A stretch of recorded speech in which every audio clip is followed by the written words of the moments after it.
Hey folks, welcome back to Let's Play Nobunaga's Ambition Sphere of Influence, or as I call it, Masamune Date's Ambition Sphere of Influence. Anyway, last time we took out the Ashina clan, who we kind of indirectly, as Masamune is the daimyo, kind of indirectly blames the Ashina for the death of Teramune, and that the people who kind of plotted Teramune's death had been planning to flee to the Ashina, even though they got kind of killed. But the Ashina had been a thorn in Masamune's side for a long time. The Ashina had also kind of become a puppet of the Satake, who are also an enemy of Masamune's, although they're an enemy of Masamune who's a little too powerful for Masamune to deal with right now, especially because there's other potentially hostile clans. Masamune diverts all of his forces to a target this far away. The Magami, who are currently in a truce with us, and what are these guys? I want to say they're the Soma. I don't think that's right. No, it is the Soma. Any of those guys could come after us, and the Uesugi don't like us very much either, although I feel like they got other concerns. For example, the Uesugi have been enemies for a long time with the Hojo, because there was although the Takeda have essentially been wiped out by Nobunaga, and the Uesugi's efforts to fight Nobunaga weren't very successful either. Nobunaga's counterattack against the Uesugi is currently what this territory. Well, there's a whole lot going on. As we're talking, Nobunaga's passed away, and Hideyoshi Hashiba, and I always forget this guy's name. Katsuie Shibata, kind of internally struggling. These are Oda territories, but they're really the Oda, like the actual direct descendants of Nobunaga, are not really in control of much of anything. So Hideyoshi and Katsuie are kind of fighting to see who's really going to inherit what Nobunaga had carved out. And Katsuie, who had been campaigning against the Uesugi at the time when Nobunaga died, and Hideyoshi had been campaigning against the Mori when Nobunaga died. So that's kind of why these are effectively under their control, and they're getting ready to fight and blah, blah. There's a lot of stuff. I'm saving this for the next video when I explain the beginning of the next scenario. But what I'm trying to get is that we've expanded our territory quite a bit. And although when we go to the next scenario, we may or may not see some of the things that Masamune was famous for, his reputation is based on the fact that he, if you consider what we started with, this castle, a couple castles over here. We had like 1, 2, 3, 4, 5, 6. We have more than doubled our size during this campaign. So Masamune kind of had a reputation as being someone, if he had taken over the clan a couple years earlier and expanded at this rate, the Date would have had a chance to become a powerhouse. As it is, Hideyoshi's about to centralize. He's about to take control of all of central Japan, and controlling the kind of backwater of the northeast is not going to allow you to compete with Hideyoshi. And we'll get into the fate of the Hojo probably in the next video, because that's going to be something that happens sort of between the scenarios. The Hojo, the bane of my existence when we played as Nobunaga, are never actually going to be a force we fight against over the course of this LP. Anyway, I want to take a minute and go through the officers, because this video is probably going to wrap up. I might be able to stretch this out to 2 videos, although I'm not setting out to do so. Our big... So in order to actually hold all the territories we need at the beginning of the next scenario, we need to attack these 2 cities of the Kasai, I think they're called, and the Nanbu. I don't know if Masamune historically gained those castles through warfare or through the negotiation table. But at the beginning of the next scenario, we are supposed to control these territories. And it just might be that some of the territories we control now, we won't have at the beginning of the next scenario. But we'll get to that later. But I want to talk about the various officers, because this is kind of wrapping up our scenario here a little bit. I don't in detail remember what all the created officers did, because I didn't go back and watch the last 2 videos before starting to record this one. I did... change Akari Ando's tactic because I was asked to do so.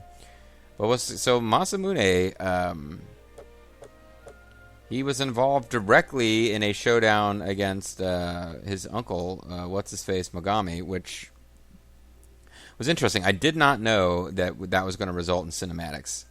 But he kind of came up here to conquer these wayward territories that were sort of Date satellite states, but they kind of started getting antsy, so Masamune just took them over directly. The Mogami came out to stop him. He got involved with that.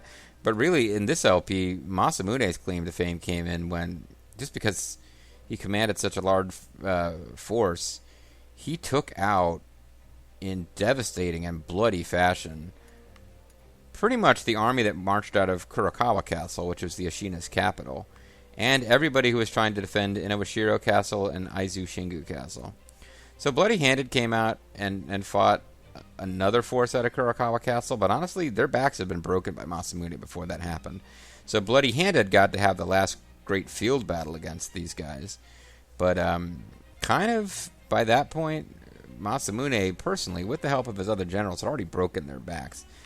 Elmandretta the Avatar came out and attacked the troops at Shiono Castle. She didn't have enough strength left to take the castle, so she won a field battle, then withdrew, but basically left the castle defenseless for other armies. And Akari Ando and even Fulger were involved in backing up Masamune after he'd gone on his roadkill tour. And one guy who didn't get a chance to participate that much was Monkey Merc, because although he played a big role in defending some of these castles like Motomiya and Nihon Matsu against the Ogre of Hitachi during his various attacks, then he started acting real funny, meeting with officers of the Ashina, and I just kind of moved him away to make sure that if they pulled off some kind of tactic where he was going to defect, that it just diminished the likelihood that that would happen. Because even if it's a created officer, if one of you guys defects in battle and I get a hold of you again, I kind of, if I'm in any way, shape, or form role-playing as a Japanese daimyo of the Shingoku period, I kind of have to execute you for that. So let's try to avoid that. Meanwhile, the Satake are making their own efforts to expand. This is interesting. We see them attacking a castle of... oh, these guys are in awe of us. Cautious of our strong influence, but probably willing to be our friends because we're enemies with the guys who are currently taking them over, which are the Satake. But unfortunately, they're kind of hosed because the... I don't know why these two clans have very similar logos with different colors. I don't know that much historically about this clan, but often when you see different color variations on the same symbol, it's because they're factions within the same clan. Like, this blue version of the Oda symbol represents the fact that their daimyo is not is not Nobunaga. It's like a different Oda. I guess we can look them up real quick. I'm getting way off topic here, but I'm being perfectly honest. I started a video and had to quit because I was going way off topic, but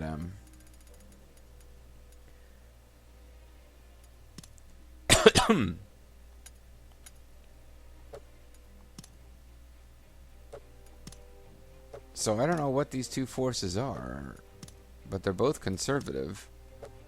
So they may or may not be related forces. This is Katsuie's force. And we see Kakakatsu in charge of the Uesugi at this point.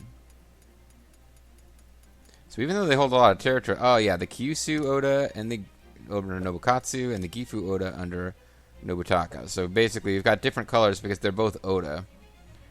And they may or may not be aligned.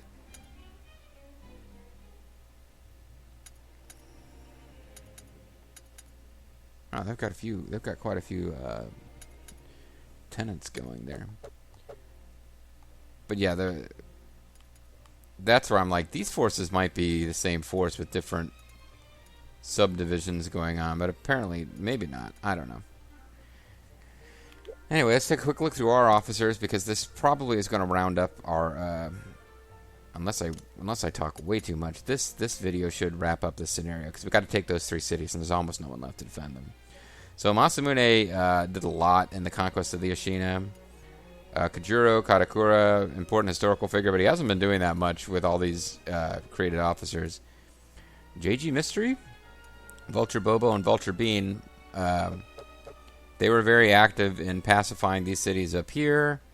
And Bobo's, like, as the leader of that army, he was the guy who was kind of supposed to come in and clear out whatever was left of the Ashina after the first wave, but it never happened because we didn't need him. That being said, it's kind of some interest to me to go through and look at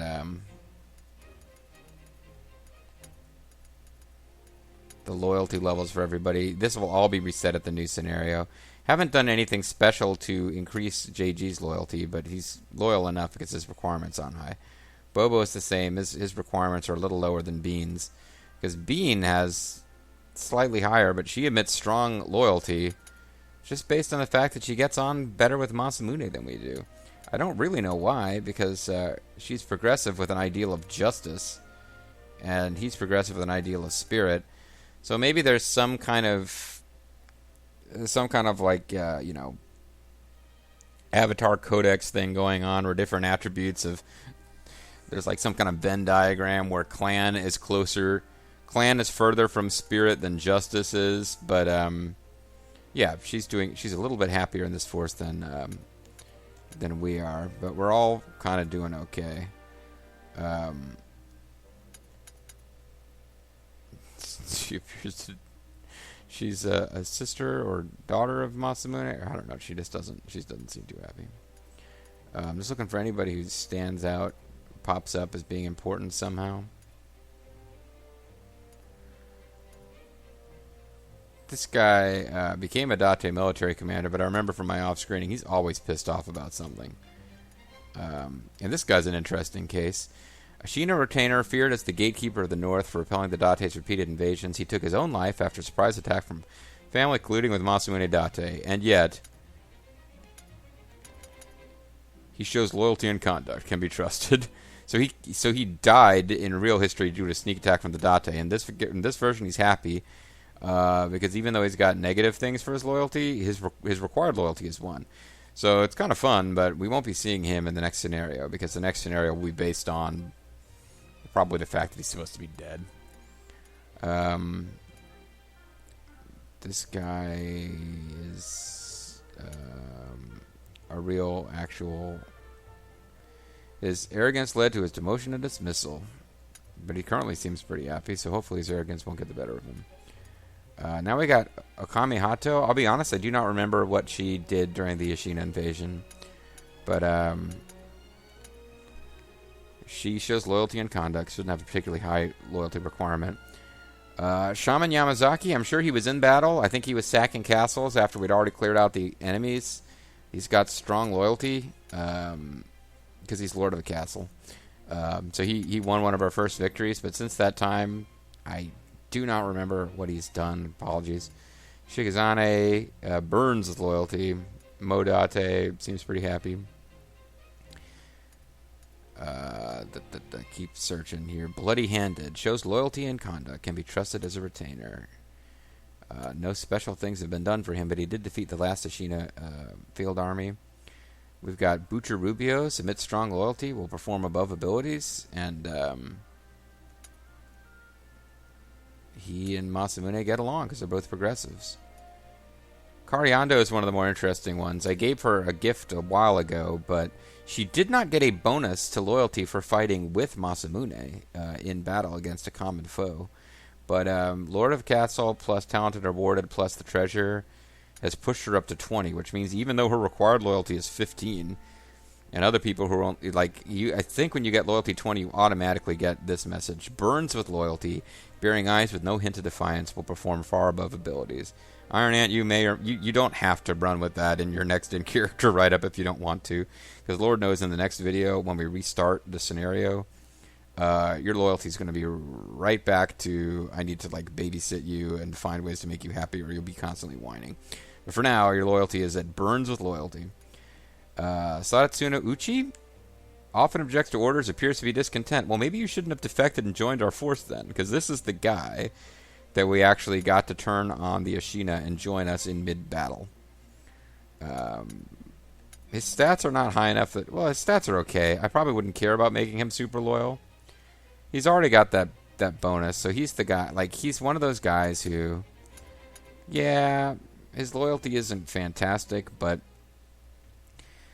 you just need to keep them around until they've been in the clan long enough to get the "I'm proud to be a veteran officer" bonus, and then you're pretty much okay. Burns with loyalty. Yeah. We got Zerfall, who's been in Akariando's unit, and his loyalty is pretty good. Then I keep meaning to switch to this just to make sure I catch all the created officers. Hamuko Arisato, I feel like she did something during the Ashina invasion, and I'm blanking on what it was, but she's got really low loyalty requirements, so we're always going to be pretty happy with her. Colin Owari Sanada has played a big part in pushing back, what's his name, Yoshimutsu Satake, or I'm probably getting his name wrong. But he's got required loyalty 1, so he's pretty much always good to go. Monkey Merc shows discontent on occasion. Slight dissatisfaction. Maybe it hasn't updated yet. He was definitely having somebody from the Ashina work on his discontent the way we did with that Uchi guy. You know, this guy. The Ashina were pulling the same trick on him, but they're gone, so I don't know what happens to any discontent he had. I can't see that meter specifically, or whether someone else can go take advantage of it. Then we get down to Earl King, who I don't even know if he's watching this LP, but his loyalty is fine, whatever. Elmandretta, who helped take out the southern armies. She's got perfectly good loyalty. This guy is always in my off-screening, playing around, always a pain in the butt. During the Asaki clan rebellion, he repelled the Date army defending his lord's castle. I just don't think he really gets along. He's a conservative. He's got the clan ideal, but still doesn't seem to want to get along with Masamune. Oh, no, Masamune doesn't have clan. Never mind. Toriyama Rosaru seems pretty happy. And Grimmeth Reaper has the burns with loyalty thing, which is amusing to me again, because although he got a huge bonus from the treasure we gave him, but he's burning with loyalty now, and then when we start the new scenario, it'll reset, and he'll be constantly a pain. Lady Tolpanzer, I do not recall your specific role in the previous battles, but you can be trusted as a retainer. Same goes for Eventide Fate, up to and including the fact that I don't specifically remember what you did against the Ashina. Sorry about that. And that's it. So now that I've wasted a whole bunch of this video, we kind of need to hurry up and take these guys out. And the question really becomes, do I have enough troops up here to just do it without pulling a bunch of other armies in? And the answer is yes and no. It really depends on how well the field battles go. But it would be a good idea to actually pull along some extras. So I am well and truly not going to bother with infrastructure beyond... Oh, what is this about? The merchant of some rather rare goods. Well, I mean, I could drop money on treasures that will disappear between scenarios, so that's probably not that good an idea.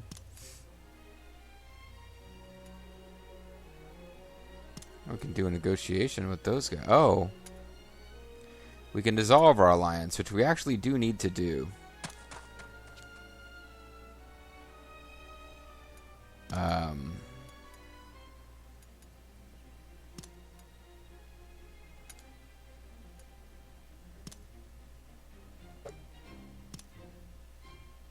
Even if another clan interferes, this will go well. So let's make sure we got all the local tribes on our side. We'll use Grimmeth to do it, or Monkey Merc.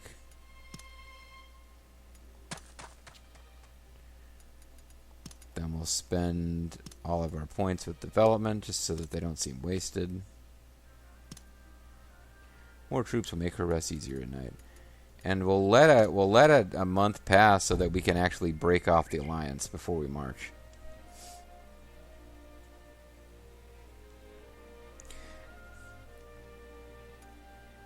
But if it were up to me, like if we were going to finish this scenario rather than jumping to the next one, my next move would be to take out the Soma. And then, honestly, I'd probably take out these two guys,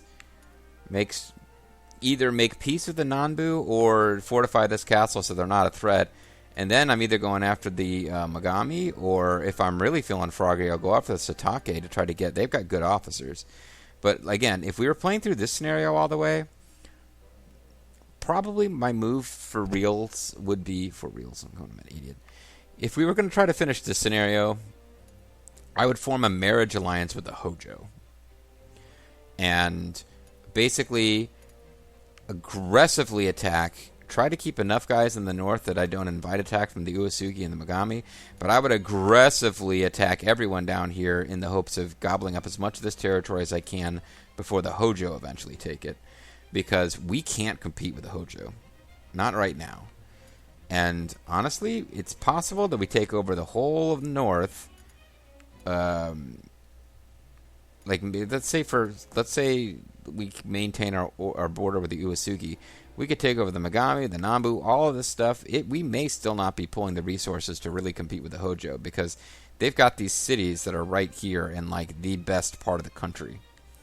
This little river valley here, this little river valley here, those are not shockingly better cities than the ones up here in the mountains. All right, back to it. But we're not actually doing that, so instead we'll take over these cities up here and then call it a scenario. Seems the Kasai clan have given us their answer. So, you say you would cut ties with us? Well, then we are enemies now. And they have switched to refused. Shiba clan is expanding. There are all sorts of things we could be doing domestically that I'm going to ignore. Cough, cough. Can't believe sickness has taken me. I've gained the golden touch trait.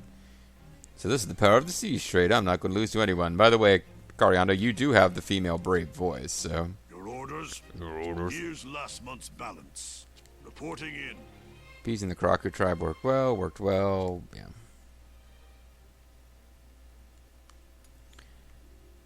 So if we try to do diplomacy with these guys, you'll see Nandu are hostile because they're cautious of our strong influence. The Ashina refuse. There's no room for negotiation. These guys refuse. There's no room for negotiation. All of our neighbors, including the... So these guys are wary of treachery. Interesting. There were no... So, cautious of our strong influence seems to trump treachery. But treachery is what's coming up from these clans that wouldn't have cared about us before. And I don't know if it's because we just broke an alliance or if it's because we killed our brother. I think it's because we broke the alliance, to tell you the truth. So all of Japan hates us, which is why you really don't want to go around breaking alliances in this game. Because it'll make it, understandably enough, it'll be very difficult to form future alliances if you've gained a reputation as being someone who breaks alliances. The alternative was to just wait this alliance out. Either way, none of this sticks in the next scenario. So that's why I was kind of like, I don't care. So we do our development, and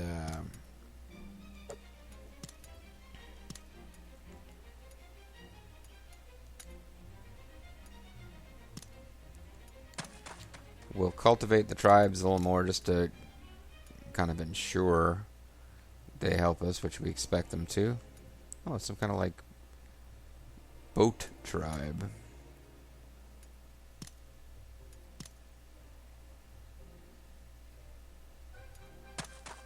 Oh, I didn't mean to do that. Oh, well. Did that wrong. But at any rate, we're going to...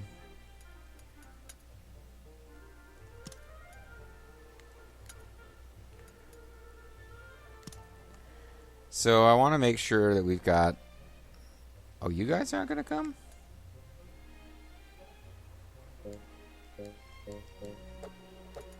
Oh, I don't have enough food. God damn it.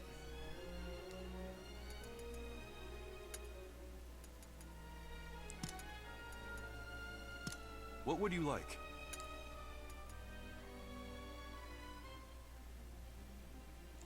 That's not going to make a difference. Well, crap. Let's wait this out then. I might have chit-chatted about officers to the point where we don't wrap this up in one video. Yeah, I think I have, actually. Okay, well, we'll call this a post-game on the Ashina. this actually works out okay, because if I do one more video to wrap up this whole scenario... No, it doesn't. If I do one more... Seeing difficulty, may I request 1,000 gold? Sure. If I do one more video, it'll have a complete weekend wrapping up this scenario. But it'll also mean our next video is probably pretty short. So, alright, we call it one video of peace between battles with the Ashina and expanding our territory up here. I've sorted myself out, my liege. So the head of the Ashina is now working for us. I don't know if that'll be the thing next time. Appeasing. I've turned. I've grown in strength. Whatever.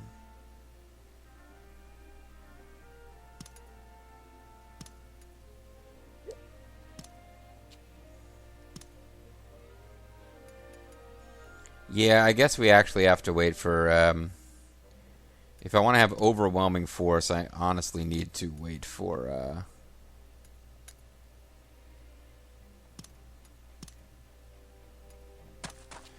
If I want to have overwhelming force, I kind of need to wait for the harvest. I know it's silly. It seems silly, but at the same time, we're still way ahead of when this is actually meant to happen. We're going to have a long gap. Okay, so I was talking about it. This will be the last video. I guess not quite. We'll have one more video worth of this scenario. But as I'm uploading these, that'll mean we'll have one complete weekend completely wrapping up this scenario. And next week, we'll completely start the new scenario. So that works, I suppose. Although at this point, if you haven't told me about any, like, Iron Ant wrote in with wanting to change Akariando's skill. Apparently, I don't know how you're role-playing that, Akariando. I studied so hard on my spear tactics that I forgot Cunning Fox. I'm so good with spears now that I've completely forgotten my U.S. state capitals, and that memory of the fishing trip with my dad has now slipped out of my mind because it's all full of spear tactics now, and I've forgotten the Cunning Fox trait. Anyway, what the hell was I talking about? Yeah, so next time we'll finish this whole scenario off. But if you haven't already told me what you want, any changes to your officer, like anything I got wrong, because it's not really meant to be like, oh, change your officers. It was meant to be if I made a mistake. I'm letting Iron Ant make a little minor tweak, no problem. But if you haven't already told me, it's probably too late. But anyway, when we come back next time, we'll be finishing off this scenario for sure. See you then.